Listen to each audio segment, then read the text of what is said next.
All right, hello everybody, and welcome to the AEW Full Gear 2021 review show. We are here to talk about the 5-hour-long pay-per-view, including the buy-in, of course, that went down Saturday night.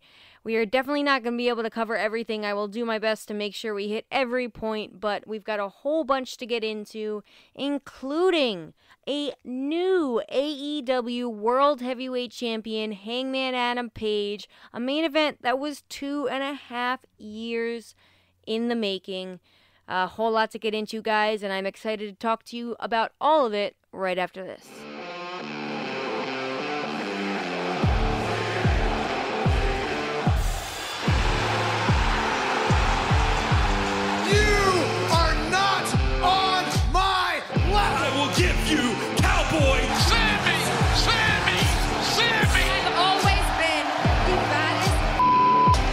I came to AEW to dominate. Double Jeff Perry. Nobody is going to take this away from me. This is mine once again.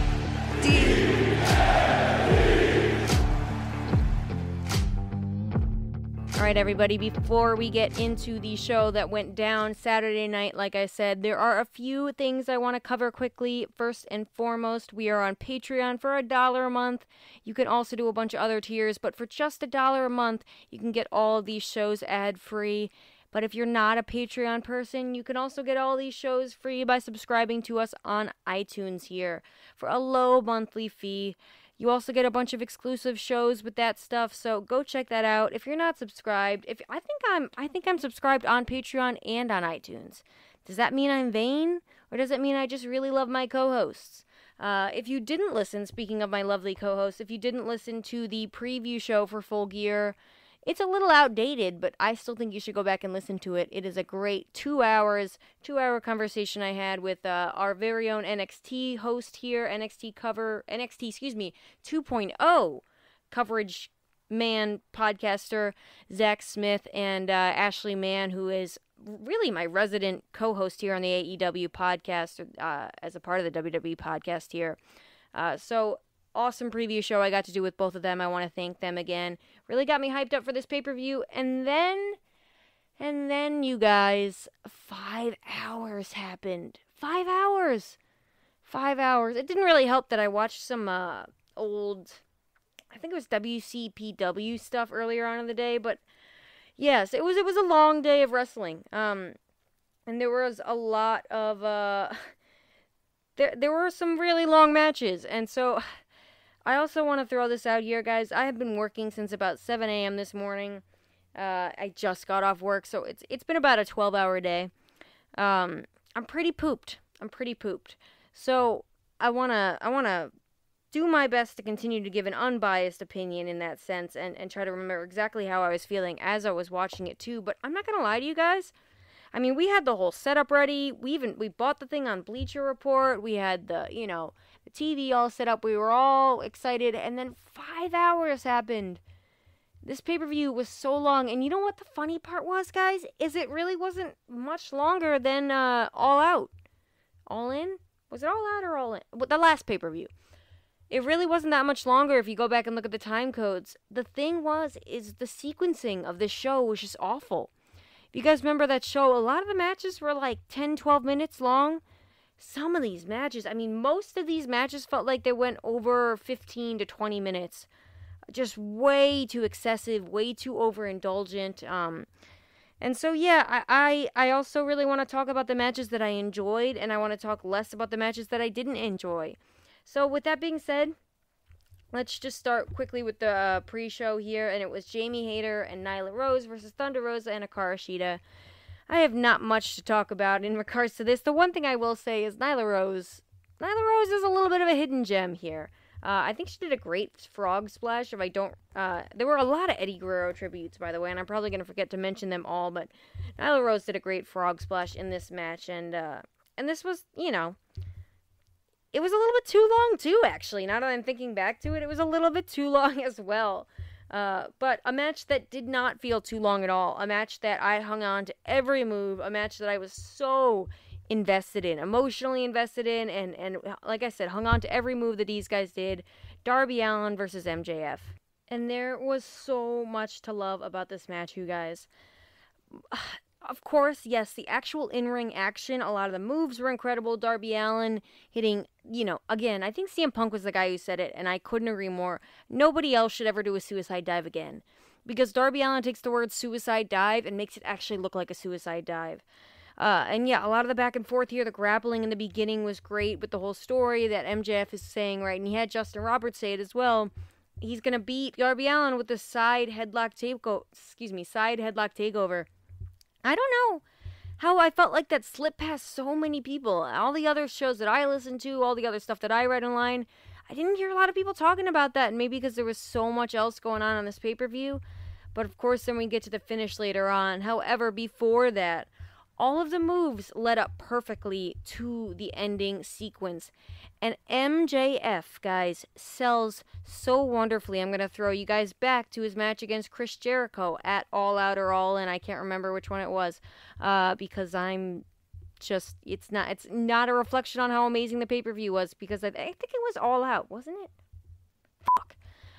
It was the most, my favorite pay-per-view of 2021, without a doubt. One of my favorite pay-per-views of all time as well, and I can't even remember the name. Anyways, I'm going to throw you back to that match against Chris Jericho.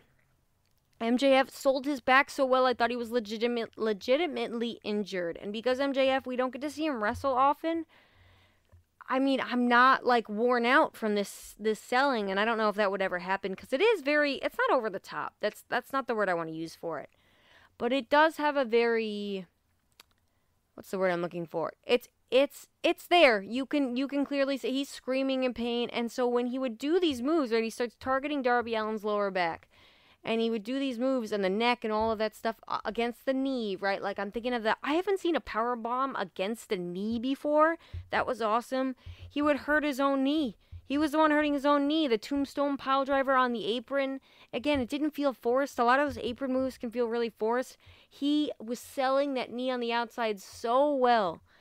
And then at the very end, right, we get to the end of the match where he passes the skateboard to Darby Allin, tries to get him to hit him with it. He knows, though, Darby Allin's not going to do that, right? Gets the referee distracted, takes the pinky ring, and boom, punches in the face, and then beats Darby Allin with the side headlock takeover. 1, 2, 3. This finish was immaculate, guys. And a character like MJF, right, you don't want to take away his in-ring credibility, so you don't want every finish to be like a false finish. And I don't mean a false finish here, but you don't want it all to be cheap, right?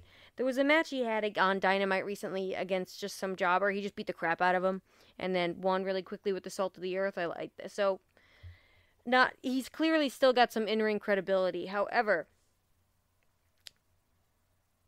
against someone like Darby Allin, right? He's the heel. You want him to cheat like this every now and then to lose or to win. That's why we hate him so much. And I really believe MJF, right, was just moving all these pieces behind and had this whole facade of, I'm going to try to get Darby Allin super emotional. When really, he just needed him to look away for a second so he could do his MJF thing and use the pinky ring once again. This match was my favorite match on the entire card, without a doubt. Really, really, really good. Long, I felt like the length was fine though. They showcased the 2 out of the 4 pillars of AEW, probably the 2 most popular pillars right now too, and the 2 that have the most going for them as well. I mean, again, we have Darby Allin is the only, besides Sammy Guevara now, actually, I take it back, as a TNT champion, but I almost forgot about that, and we will get into that later on in the show.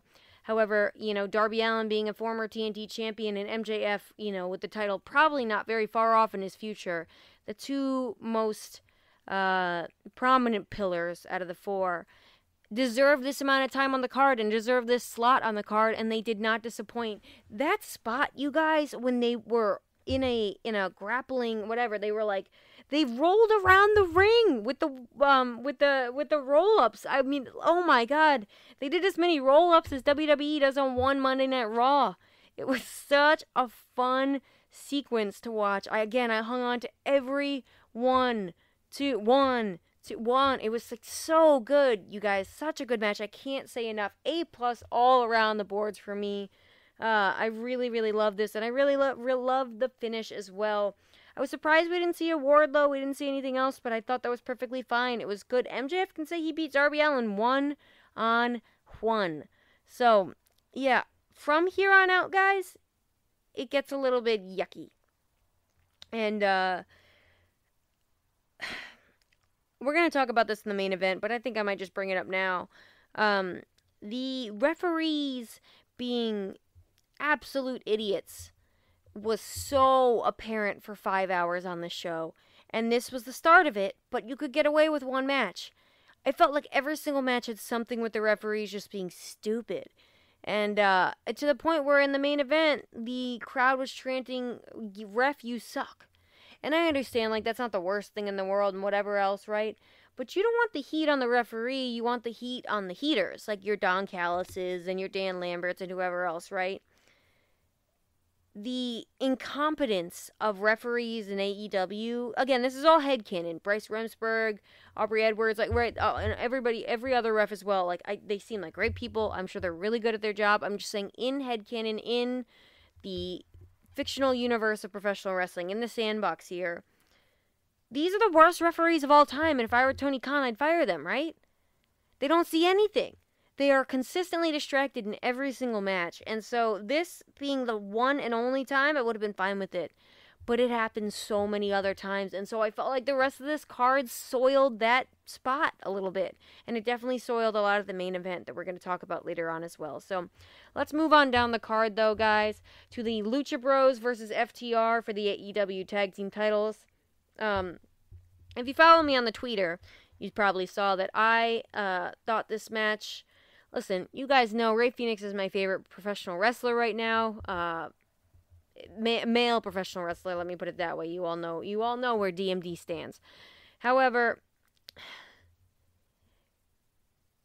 this wasn't very exhilarating, and I don't know what was missing. And I honestly think, guys, like, this is such bad analysis because it's such a struggle to try to analyze something when you can't exactly put your finger on what's missing. I know for sure that the finish to this match was so messy and complex, and it got really weird. I really think they probably should have just left it with the frog splash.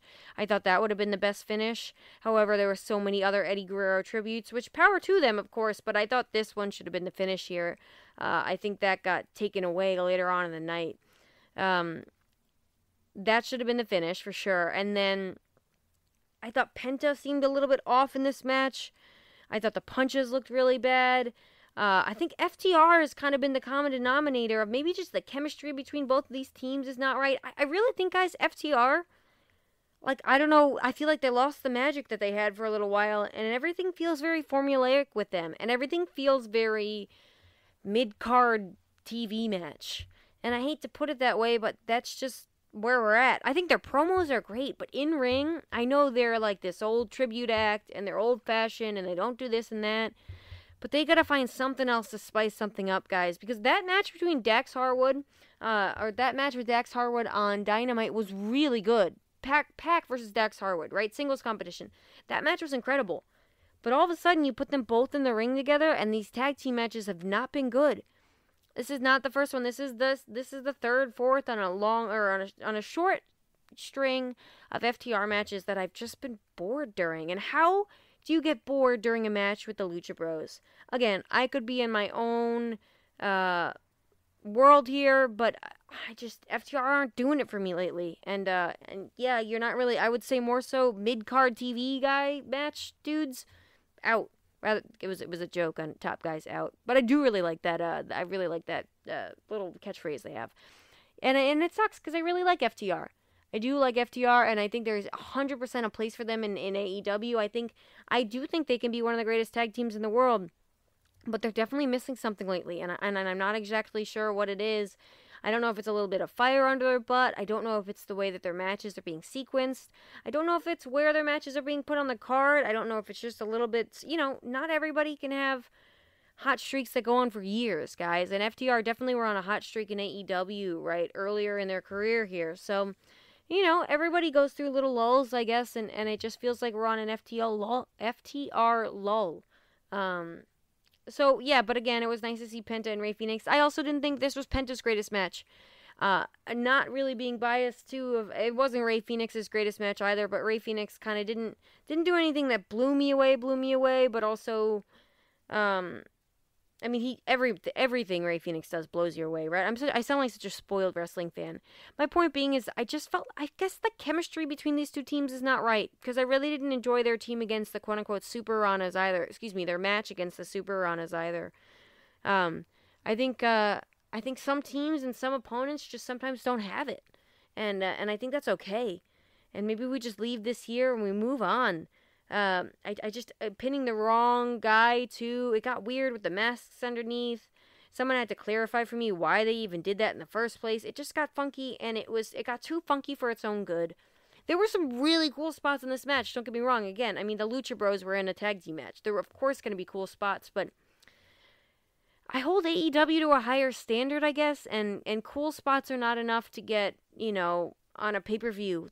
If they have 4 pay-per-views a year, guys, I don't think cool spots are enough to get in an all-elite pay-per-view match slot, at least. So, I really thought FTR were going to take this. I'm actually happy to see the Lucha Bros still have this, because like I said, I don't feel like FTR have been in prime form. Maybe they need to go down to AAA and find something that they might be missing, and maybe they come back up and find a better way to work a match against the Lucha Bros after working with some more luchadors. I'm not exactly sure what's going to go on, but I'm excited to see what's next for the luchador. The luchador. I'm excited to see what's next for the Lucha Bros, and I really hope Tony Khan books this team better. I think there's an inherent problem in wrestling a lot of the time where we talk about like, oh, a tag team, a babyface is better on the chase. They're better on the chase. By the way, Penta plays an amazing heel. I just want to throw that out there. But babyfaces are better during the chase. Like, I think there's a way for a babyface to be booked not on the chase, actually during a title reign, and for you to be just as hot for him. That's a really weird way to put that. But look at Jon Moxley during the pandemic, right? Jon Moxley was our pandemic hero of a champion. A great babyface, holding the title, not on the chase, holding the title. And I don't know about you guys, I was behind him the whole time. So I think really there just needs to be put a little bit more effort. Just because it's not the Young Bucks who are the tag team champions anymore and it's the Lucha Bros now, doesn't mean there should be any less effort put in the tag division. I'd love to see some stories be built up and some stories that are not so wonky. Just get me like, I think I'm better than you. I think we're better than you. Let's wrestle. Sometimes it can be that simple, guys. So I'm excited to see where the Lucha Bros go next, because I've been missing a nice Lucha Bros banger as well. And I honestly think they've just been caught up in this weird FTR funk. So next up we had Bryan Danielson versus Miro. And yeah, guys, I mean, again, I think this is where I was like, all right, I'm just being a little bit cranky, because you guys, if some of you don't know, we're quitting the smoking around this household. Both my fiance and I, we're quitting all nicotine activities, and so things have been a little bit tense around here, and I found myself a little bit crankier than I should have, and I knew that because when I go back and watch this match, this was a really good match, and I think while I watched it the first time, I wasn't enjoying it as much, probably because of the lineup of the match card, right? We had all of these matches went like a good 15 minutes long at least. It was too much. They didn't spread this out correctly. And you didn't need all these matches to go this long. I think this was the shortest of the 3, if I remember correctly.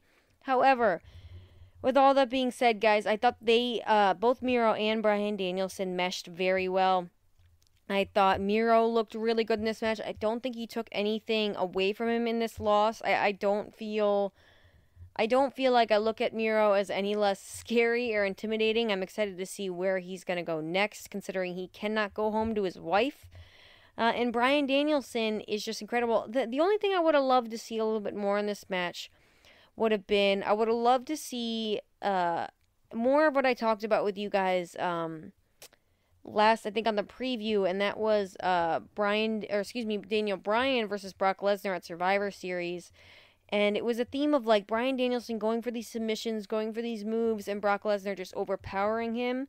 And then Bryan Danielson again doing it over and over. And I think that's what they were going for here, but it just didn't come across that way in a lot of ways.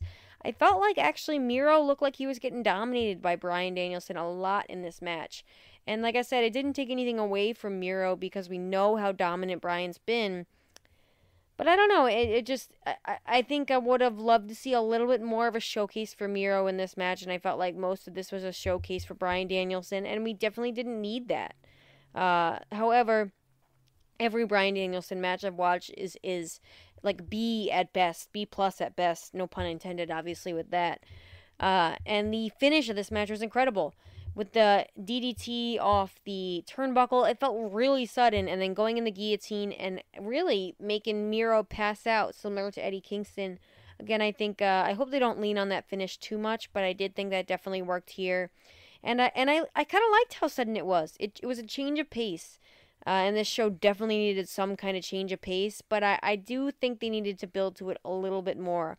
I think there's a difference between sudden in a good way and sudden in a bad way in a wrestling match. And I'm not saying that this was necessarily bad, but I'm trying to think of another word for it. But I do think that I think that it would have benefited from a little bit more of a build up. Maybe he just stayed on the turnbuckle a little bit longer, or just, it felt a little bit sloppy towards the end, and sometimes that's okay.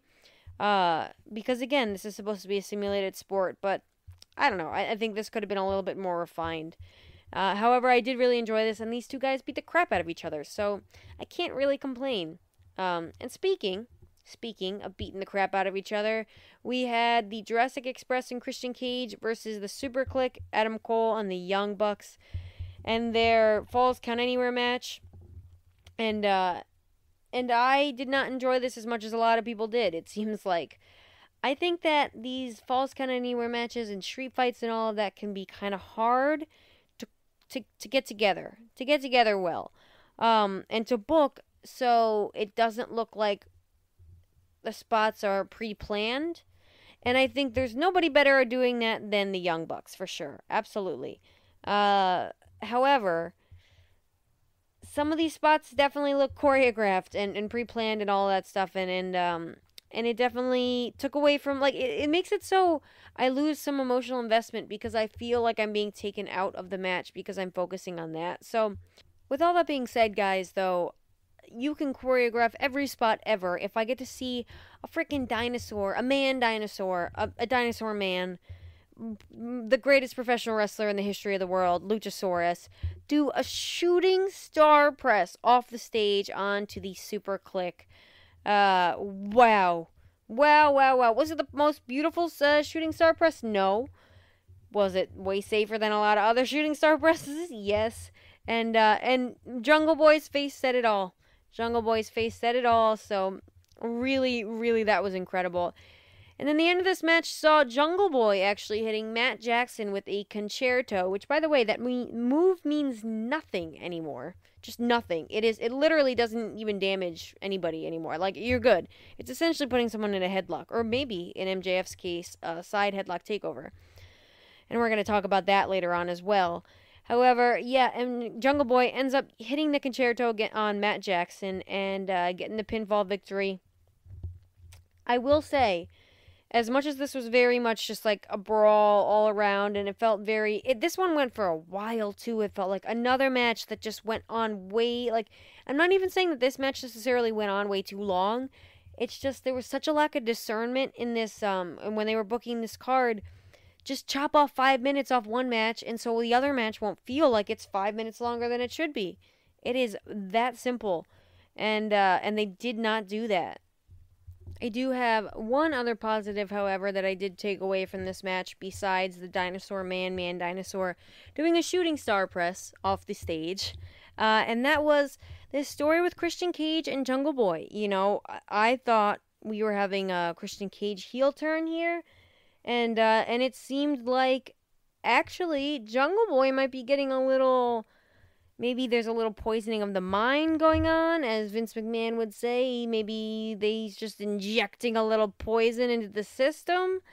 But it was kind of cool to see a little bit more of a harder side of Jungle Boy that night. Maybe we're seeing, like, he's growing the beard out. There's, like, a little bit of a character change going on there. A lot of the time when we see a physical appearance change, we're like, it feels weird to look into it any more than that. But sometimes it can be a lot more than that. And it might be that Chris Jericho is like trying to help this boy, Jungle Boy, become Jungle Man.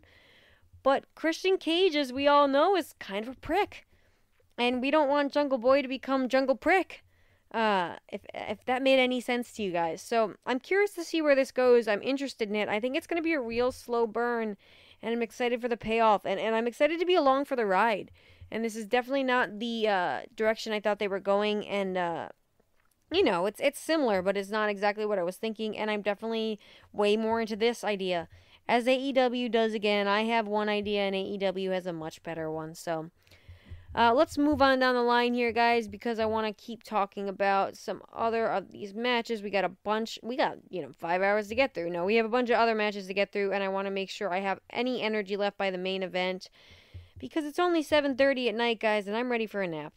But we had, up next was another tag team match that went way too long. Or just another match period that went way too long. And this match had no right to be on the pay-per-view. And this is how I can say that. This is how I might be able to prove that to you guys.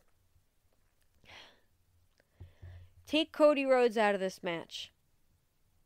Take Cody Rhodes out of this match and give Pac, I don't know, let's think of a tag team partner. Give Pac Dante Martin. Give Pac, I'm trying to think of other baby faces in the company here.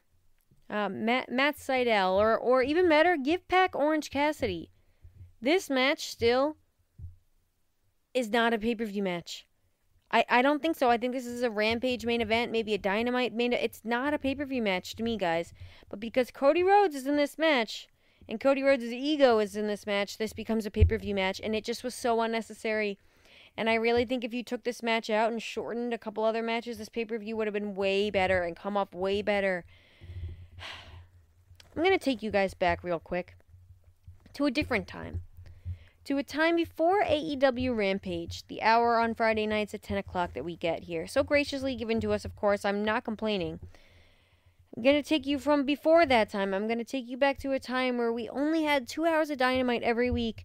And obviously we have the shows on YouTube and we have Dark and Dark Elevation. But, and take you back to that time where really, on live cable, there were 2 hours of AEW on live television, 2 hours of AEW that were must-see television.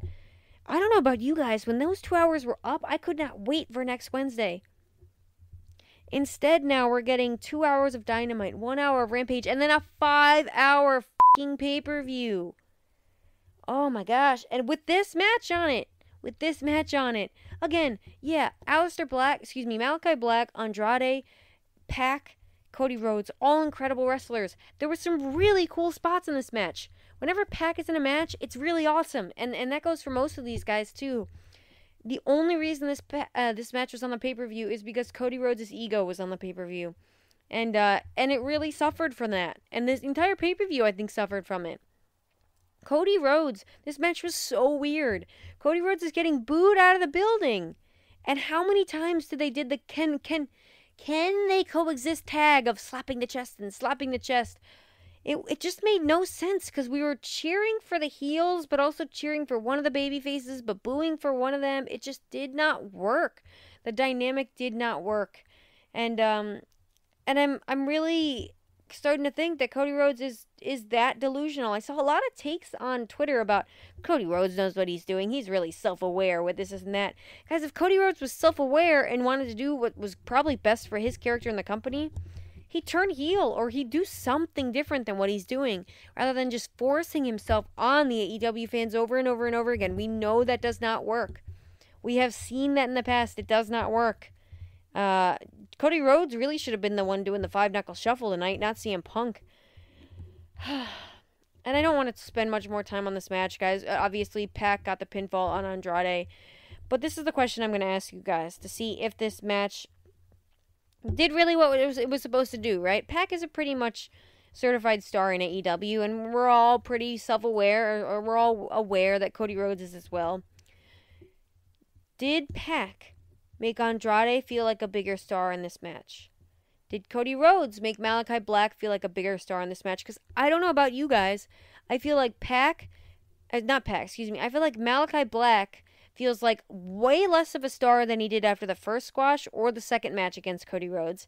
And I feel like Andrade feels like less of a star after the second match with Pac, without a doubt. I really think this should have just been Pac Andrade 3 if they really needed to put another match on this card. Cody Rhodes is stubbornness to face Malachi Black over and over again. And, like, again, the hot tag was so awkward. It was so awkward. He got booed out of the building. You're supposed to cheer during a hot tag. But Cody Rhodes' insistence on this weird stubbornness to have this feud with Malachi Black. What does he think? In different towns he's going to get cheered? It's the same reaction. Cody Rhodes, right? I'm going to teach you the definition of insanity. Is doing the same thing over and over again and expecting a different result. Cody Rhodes, you might just be insane. And you know what, guys? I could be wrong. He could turn this around and have had a whole plan the entire time, and it just, ruined a pay-per-view match as a result of it. But, and in hindsight, he's a genius and whatever else, but it's not looking like that's where it's going, so. All right, next up we had the women's match, Britt Baker versus Ty Conti, and guys, this was a grabby match. This was definitely a really grabby match, and I think it started from the entrances. We had the lead guitarist of Fozzy, who I do not remember his name, I apologize, but I don't really. We had the lead singer, not the lead singer, we all know who the lead singer of Fozzy is. We had, I think he sings that song Judas, by the way. We had the lead guitarist of Fozzy play Britt Baker out to the ring, and we had Ty Conti, who, by the way, Ty Conti looked awesome with the flag and the face paint and everything. I don't know if you guys noticed, too. During the match, she kept trying not to touch her face over and over and over again, and we kept pointing it out. It's just funny, just whatever.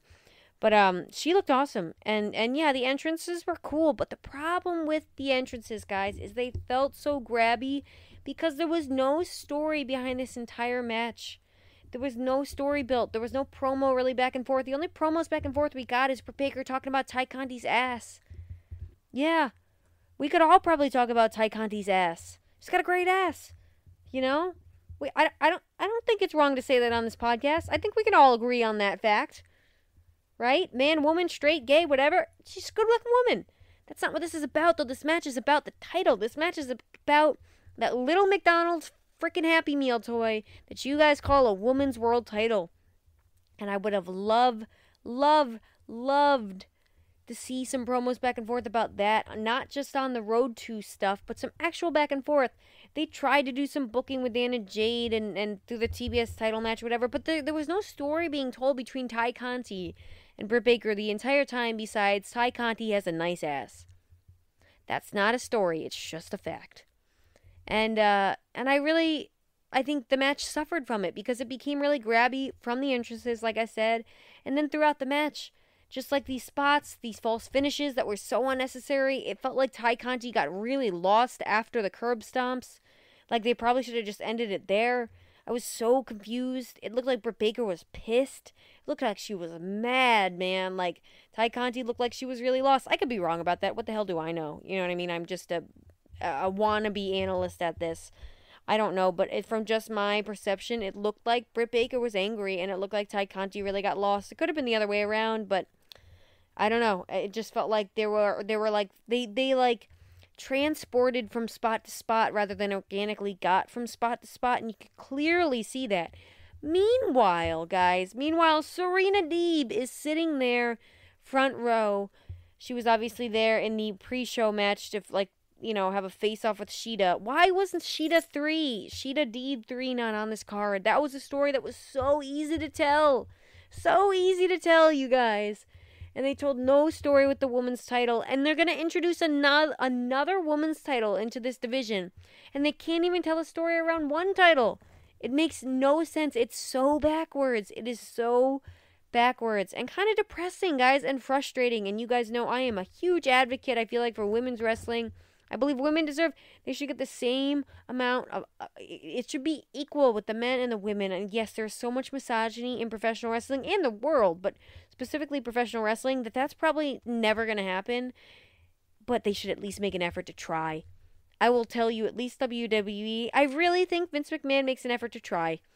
I think his effort is terrible, because I think he's a misogynistic, old, sexist white man. But I think he does try. I really do. It feels like AEW and Tony Khan, Kenny Omega, whoever, have just accepted this criticism that their women's division sucks.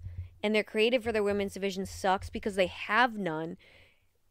And they just expect us to be okay with that. I'm not okay with that. I am raising my hand here. I am not okay with that.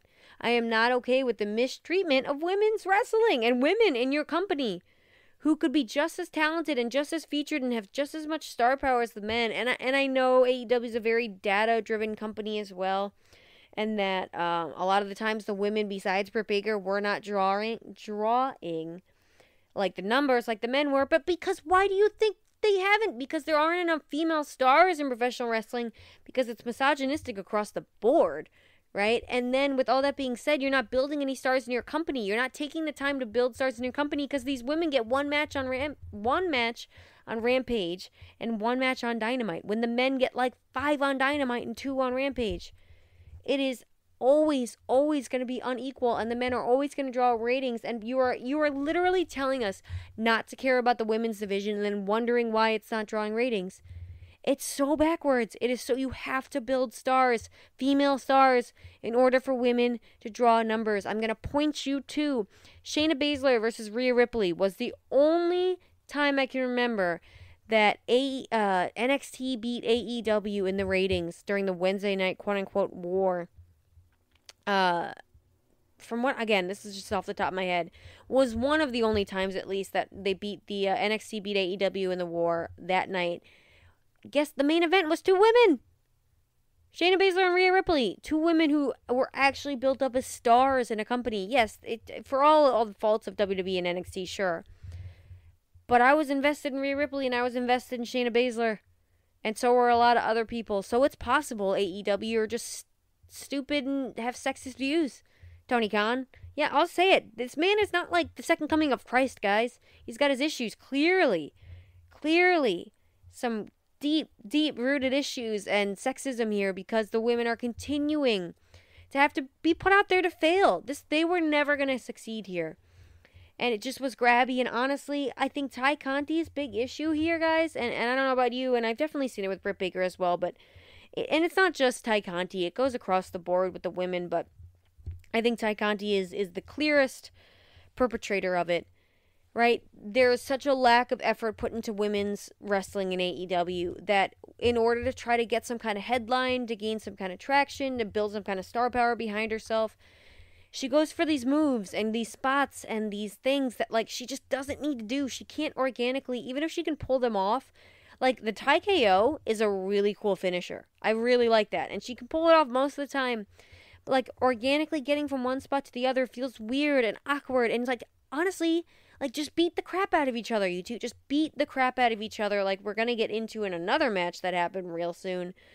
Just beat the crap out of each other. That's easy for me to say as I sit here on my futon with my dog. Like, I don't want to get punched in the face for a living, but that's kind of their job. So, yeah, safely beat the crap out of each other. Stop trying to do all this fancy crap. And don't give them all this time to be, like, false finishing NXT 2020, Capital Wrestling Center vibe. Like, it just wasn't good. And I was really upset because you guys know, Britt Baker deserves better than this, and women, period, deserve better than this. No wonder AEW does not have as many female fans.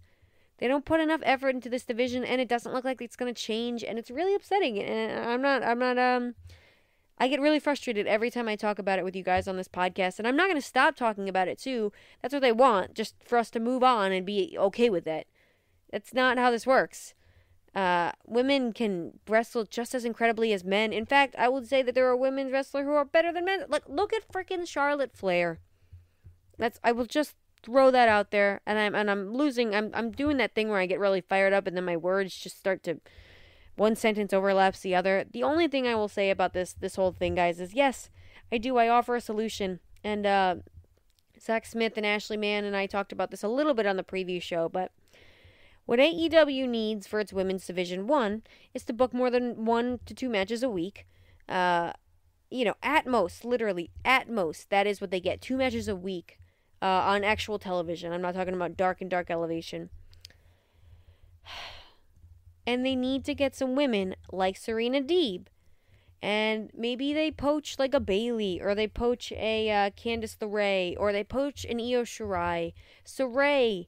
Just some of these women who are just naturally incredible in the ring already have their skill sets down. Ring generals. There is literally no greater female wrestler in the world right now than Serena Deeb. You guys know I love Charlotte Flair. You know I love Britt Baker. Fundamentally, mat wrestling, grappling. She is literally the Bryan Danielson in the women's division. Serena Deeb. Why is she not wrestling every week? And getting these women rep and teaching them how to wrestle better and go from one spot to the next. Hikaru Shida is another great one too. I wouldn't put her up there in the same level, but just work with these women over and over again more than once a week. I'm fine. I don't know about you guys. Maybe we should do a poll or something. Would you guys be okay with seeing, I don't know, like a 5-minute match, maybe 2 5-minute matches on 2 hours of Dynamite, right? So 10 minutes max. 10 minutes out of 120 minutes, right? Because we're including ad breaks here. 10 minutes of like 2 matches. Maybe it's not the greatest match in the world, but it's showcasing more women. And it's having the women get exposure and slowly but surely learning more things to build up this women's division. So later on, we get these great, incredible matches that we see like with your Charlotte Flairs and your Sasha Banks and stuff like that. I would be all for that. So we need some veterans in the locker room, because AEW hires freaking Jay Lethal, right? Who really so unnecessary. I obviously want everybody to do well in their careers, but AEW does not need Jay Lethal.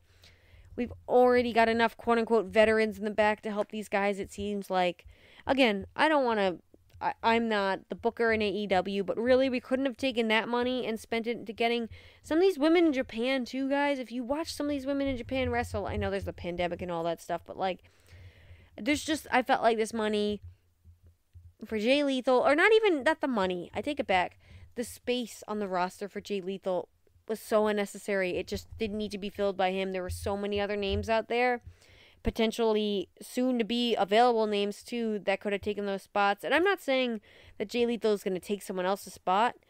I just think it felt unnecessary. This roster feels bloated already, and I know I'm leaking into that. So I guess we covered that. Those are my feelings on the Jay Lethal signing. All right, I'm going to take a quick sip of water here, and we are going to get into, which was my second favorite match of the night, and only was 11 minutes. It was only 11 minutes, guys. You don't need to go for 20 minutes to have a good match. You don't need to go for 25 minutes. It's fine. Just go 11 minutes. This was my second favorite match of the night, guys, and we are going to get into it in just a minute. All right, I know that wasn't really a break for you guys, but it was for me. And so we're talking about Eddie Kingston versus CM Punk now. This build was short and sweet, but perfect. Really, really love this match. We had CM Shorts came out. CM Shorts came out. And you know what, guys? If that's the new look, I don't know if it's just a one-time thing, what we're doing here, but I could definitely live with it. He looked great, I thought. And this match was incredible. Before the bell even rang, Eddie Kingston is running straight at CM Punk with an awesome back fist. And really, these two guys just beat the crap out of each other. Some of these punches, especially from Eddie Kingston to CM Punk, looked so stiff. It looked like he was literally just punching him in the face, punching him in the jaw. And I have all the faith in the world that these two guys were safe as hell. But I mean, CM Punk was bleeding. They really did beat the crap out of each other. And there's a great spot on the outside where CM Punk is just slamming Eddie Kingston's hand against the stairs. The crowd really seemed to be with Eddie Kingston too, which I thought was really interesting. That is how over Eddie Kingston is, guys. CM Punk, the straight edge savior, one of the greatest wrestlers in the world, if you want to look at it from a cult fan stance. Eddie Kingston felt like he was more over on the night, without a doubt.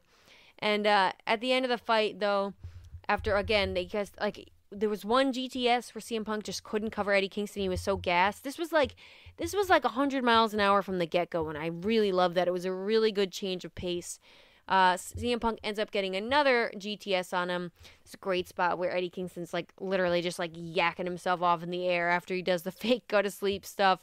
I mean, CM Punk hit a John Cena 5-knuckle shuffle sequence. It was just a really, really fun. It was a fun, petty, crap beating stiff fight these two guys had, and Punk does hit another GTS and gets the 1-2-3. And again, this was just so I can't praise this match enough. I really enjoyed this. I thought this was a great palate cleanser. And yeah, I really think, like I said, this is my second favorite match of the night, guys. There was not much to not love about this, and I don't think Eddie Kingston lost anything. Obviously, at the end of the match, we have CM Punk reaffirming the fact that he's a babyface still right now. Goes for the handshake. Eddie Kingston does not accept. But Punk, that shot of him just being beaten and bloody looked really awesome. And, Punk escaped from the skin of his teeth once again, but he just... it was really cool to see another dimension of what CM Punk brings to the table. And this was a different kind of fight than he's had yet. Probably his best match yet. That might be a subjective opinion. I know a lot of people like the Darby Allin match, obviously with the Bret Hart 1-2-3 Kid comparisons. But for me, I think this is probably number one now. So, all right, guys, moving on down the line now. We had the Inner Circle versus the Men of the Year and American Top Team. And I really, again, don't have a lot to say about this match. This went on way too long. Way too long. Chris Jericho really needs to go for a bit. For me, he needs to go for a bit. It just seems like he's really overindulging lately. I thought Sammy Guevara being our TNT champion looked really out of place here. I thought, why did you put this title on the guy that's still just really Chris Jericho's bitch? Seemingly in the Inner Circle. I did not like that. I thought Dan Lambert played his part well. I thought Junior Dos Santos was really entertaining in this match too. Proud and Powerful looked great. It was a really ugly looking spot from Jake Hager jumping off the top rope. It looked really, really contrived, and it also just wasn't a good spot. I think Ethan Page carried a lot of this match too. Ethan Page continues to be an anchor and way better than he gets credit for. But yeah, the one thing I will say, I have one positive. I like how they kept it all Minneapolis stuff. I thought it was a really good history lesson. I learned a lot of stuff is from Minneapolis. So that was exciting. In the end, though, this was just a series of spots and little sequences and really no storytelling. But the crowd seemed to really like it. So subjectively, that's my opinion. But objectively, this was seemingly some kind of success. So, all right, guys, let's talk about why we're all here. The end all be all. Kenny Omega versus Adam Page. Hangman Adam Page for the AEW World Title. If you don't know, now you know. We have a new AEW World Champion in Adam Page. And I'm gonna start here. Well, you guys know I'm sighing, so this can't be that good. But all right, so we had the Jay Lethal thing, by the way, and I don't care. It was awkward, and Sammy Guevara is gonna challenge him on Wednesday. I don't know why. I think it's just like getting another Bobby Fish at this point, guys, or another Christian, or it's just unnecessary. Anyways, all right, so we're talking about the main event here. Let's stay on task, Mimi. We're talking about the main event. And then we're going to bed. Kenny Omega, I watched a couple news reports over the weekend and found out Kenny Omega is really injured, guys. Shoulders and everything, really injured. And so with all that being said, watching him wrestle in this match, going back and watching this, it makes it even more impressive. And then going back and watching some of the other matches he's worked too, even more impressive. I've really liked the twist of Hangman Page. My thoughts are going to be a little bit all over the place, so please do your best to follow along. But I really like the spot and the twist that Hangman Page actually ended up hitting the One-Winged Angel, but Omega was able to kick out of it because nobody hits the One-Winged Angel like Kenny Omega does, like they said on commentary. There were some really cool spots off the top rope, really cool spin-out powerbomb. There was some great near falls with the Tiger Thunder Driver thing. I forget what that's called exactly. Some V-triggers looked really awesome in this match. They did not hit 14 like I thought they were going to. There was an Aubrey chant in this match. That was one of my favorite parts. You guys already heard my rants about the referee, so I don't need to bring that back up again. I thought the entrance for Hangman Page looked really cool as well, with the horse and all that stuff. However, when we got to the end of the match, right, Page hits the Deadeye. Aubrey Edwards runs down, tries to make the 3 count, but it's probably the closest 3 count I've ever seen in my life. Kenny Omega, an amazing kick-out artist, if I can even call it that. They go back and forth, trading punches. Omega hits a bunch of standing V-triggers, I guess. And then there was a really a cool moment too where Kenny Omega's just beating Hangman Page down, and he just like fires up. He starts, cursing in his face, and then gets hit again back down. But Hangman ends up hitting Kenny Omega with a awesome clothesline. Crowd chants AEW, and then the Young Bucks come down. I talked about this a little bit before, but we're gonna get into it here. Matt Jackson got hit with the concerto. A concerto. A move that has taken people out for months, weeks, really long time, right? That's the whole point of the move. Matt Jackson comes out looking unscathed. Unscathed. A couple hours later. What? And I don't see nearly enough people talking about this. This drove me nuts. To the point where I went back to make sure it was Matt Jackson who got hit with the concerto. Because I was like, AEW wouldn't overlook something like that so much. If you're going to do that, don't do the spot. Just don't do the spot. The concerto means nothing anymore. AEW has ruined the lore of the concerto. I was so angry about that. And I really liked the little spot where Matt Jackson nods, and then Kenny Omega gets hit with a second, not the dead eye, a second buckshot lariat, and gets the 3 count after, obviously, Matt Jackson, like I said, nods at him. But I couldn't get over the concerto part. And again, I think I'm just annoying like that I couldn't. It took me so out of the moment. Am I the only one, or did I just ruin this for you guys? Or are you just guys normal people and this won't bother you that much? It really took away from the whole thing for me. The Dark Order come out, they celebrate with Hangman Page, and they lift him up on his shoulders, and it's this beautiful moment. The longest storyline in AEW history, the saga of Kenny Omega and Adam Page, goes back all the way to the press conferences where Hangman Page said he wanted to be the first ever AEW champion.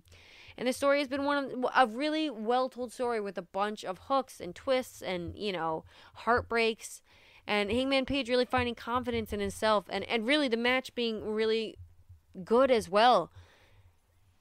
There was just, and I don't know if it was just the Matt Jackson thing or something took me out of the moment. And something like that big of a deal, right? This big story arc, which I'm sure when we go back in hindsight, like nobody's going to think about the fact, though, that, remember how Matt Jackson got hit with the concerto earlier in the night and then just came back out? I'm going to remember it because I'm annoying like that. But it kind of took something away from me. And I don't know if it was just that took away from me, but something just felt like it was missing here, or there was just something a little bit off. And maybe it was just that. And maybe it was just because I quit smoking and I'm a little cranky. So I really want to hear your guys' thoughts on this match. Tweet me at the tweeter, at Mimi Burris, please. And let me know what your thoughts were on the whole pay-per-view. Was it 5 hours too long for you? Because it was for me, and I think they need 3.5 hours probably is a good sweet spot for them. It still feels a little bit long to me. But 3.5 hours for like 4 pay-per-views that go, all year, I think that's all right. They also have all these TV specials. I don't think it's that necessary to have a 5-hour long pay-per-view with a lot of matches that felt unnecessary on this card, and like the women's match that had no build. So with all that being said, guys, though, I'm excited to see where this is going to go. Are the Bucks going to stay heel and just form with Adam Cole? Is Kevin Steen coming to AEW? Are we going to see return of the Ring of Honor stable Mount Rushmore? Or is Hangman Page going away for a while now? I'm just excited to see where they follow up with this. And it's going to be great to see the hometown hero, Cowboy You-Know-What, in Virginia, celebrating his title win. So I'm excited to see what is next for Hangman Page. And I'm excited to see what's next for the Young Bucks in the Elite Saga. I'm excited to see what's next for Kenny Omega. I'm excited to see what's next for... we know what's next for Kenny Omega, and that's Bryan Danielson. Do we see a Bryan Danielson heel turn? Am I calling it now? Today, on Monday, November 15th, 2021, Bryan Danielson turns heel during the match with Hangman Page and takes the title off him? I don't see that belt around Bryan Danielson, but who knows? A lot of people said MJF might take the title off him. I thought I was one of those, but it doesn't look like we're going down that route. I'm excited for the Bryan Danielson Adam Page match. I assume that's going to happen at the next TV special, but there's a lot to look forward to coming up with Dynamite, and I'm ready for bed, guys. So I hope you had a wonderful rest of your day whenever you're listening to this podcast. I hope you have a wonderful, wonderful rest of your night if it's nighttime. I hope your dog is as cuddly and happy as mine is right now. I hope you guys have a delicious dinner, breakfast, lunch, whatever you're doing right now. Have a great day at work. Have a great day at home doing nothing. I'm going to stop naming all the possibilities of what you could be up to and just tell you guys that I will see you this Thursday for your AEW Dynamite review show. And I'll talk to you guys then.